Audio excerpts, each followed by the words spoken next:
চলুন আজ তৈরি করে নেওয়া যাক রোল। পুরো দোকানের মতো স্বাদ। পেঁয়াজ নিয়ে নিয়েছি, লেবু নিয়ে নিয়েছি এবং শসা নিয়ে নিয়েছি এবং কটা কাঁচা লঙ্কা নিয়ে নিয়েছি। এগুলিকে পরপর একে একে ভালো করে ধুয়ে কেটে নেব। এবার ময়দা নিয়ে নিয়েছি, তাতে সামান্য নুন দিয়ে নেব এবং একটু চিনি দিয়ে নেব আর একটু সাদা তেল দিয়ে এটাকে পুরো ভালো করে মিশিয়ে নেব। দেখুন আমি কিভাবে মিশাচ্ছি।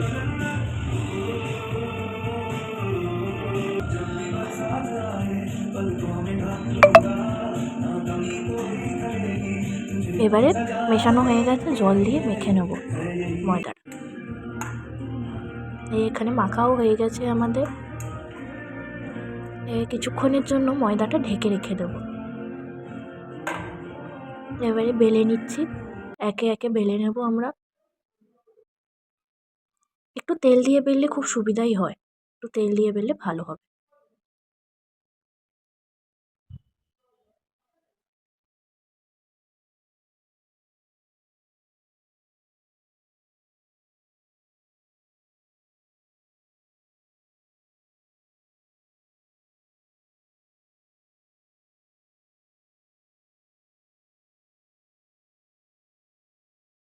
এদিকে বেলা হয়ে গেছে, এবারে গ্যাস ধরিয়ে নেব, তাতে তাওয়া বসিয়ে নেব।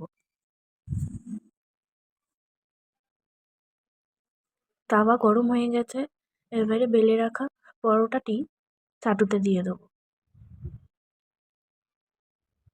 এদিকে ডিম ফাটিয়ে নিলাম একটা গ্লাসে, তাতে নুন দেব এবং সামান্য চাট মশলা দেব, দিয়ে সেটাকে মিক্স করে নেব।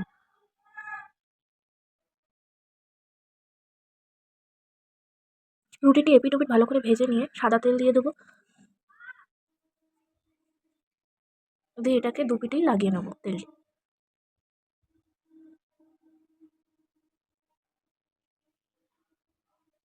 এবারে ডিম যেটা মিক্স করে রেখেছিলাম সেটা দিয়ে দেবো।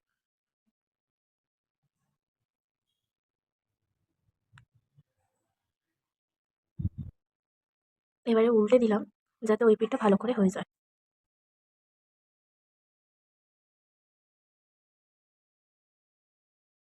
উল্টানোর পরে আবার 1 চামচ তেল দিয়ে দেবো, তাহলে নিচের দিকটা খুব ভালোভাবে হয়ে যাবে, কড়া হবে জিনিসটা। দেখুন কত সুন্দর লাল হয়ে গেছে, জিনিসটা কড়া ভাজা হয়েছে। রোলটা এবারে দেখে নিন পুরোপুরি কমপ্লিট করার জন্য আমরা কী কী দিয়ে নিচ্ছি। প্রথমে চাট মশলা ছড়িয়ে নিলাম, তারপর পেঁয়াজ দিয়ে নিচ্ছি, তারপর শসা দিয়ে নেব,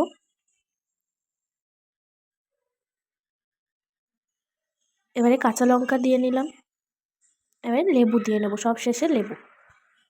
এবারে এতে চিলি সস দিয়ে নিচ্ছি,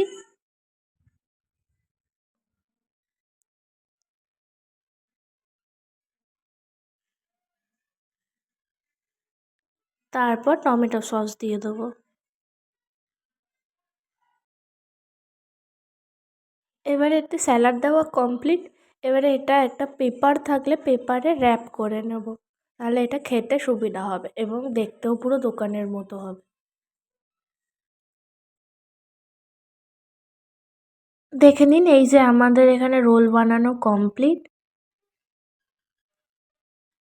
যদি আপনাদের ভালো লেগে থাকে রেসিপিটি, তাহলে লাইক, শেয়ার, কমেন্ট এবং চ্যানেলটি সাবস্ক্রাইব করে দেবেন। ধন্যবাদ।